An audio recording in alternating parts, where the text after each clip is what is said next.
नमस्कार मित्रांनो, आज 1 एप्रिलला मुख्यमंत्र्यांसोबत बैठक होणार होती, परंतु ती झाली नाही। त्यामुळे आता बच्चू कडू साहेब पुन्हा आक्रमक झालेले आहे। निराधारांसाठी 6,000 रुपये पेन्शन मिळावी आणि शेतकऱ्यांना कर्जमाफी मिळावी, त्यासाठी शेतकरी शेतमजूर निराधारांसाठी बच्चू कडू आक्रमक झाले आहे। 11 एप्रिल पासून आमदारांच्या घरासमोर रात्री 12 वाजता राज्यातील सर्व आमदारांच्या घरासमोर मशाल आंदोलन केले जाणार आहे। त्यांची बैठक बोलावलेली आहे, काय सांगणार? राज्यभरात सगळ्या तालुका प्रमुख आणि जिल्हा प्रमुखांना इथे बोलावलंय।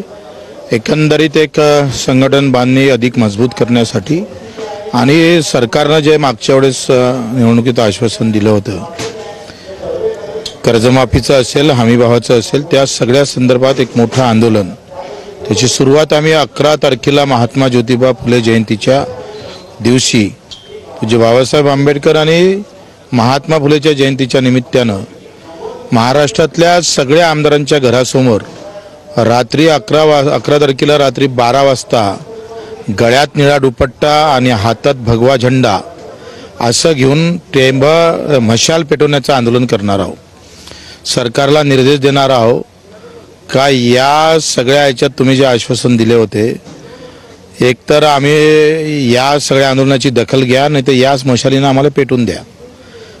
त्या दिलेल्या शब्दाची आठवण देण्यासाठी 11 तारखेला आम्ही रात्री 12 वाजता हे आंदोलन करतोय। तुम्ही कुठे करणार आहात भाऊ स्वतः आंदोलन? तुम्ही पक्षाचे अमरावतीत करू।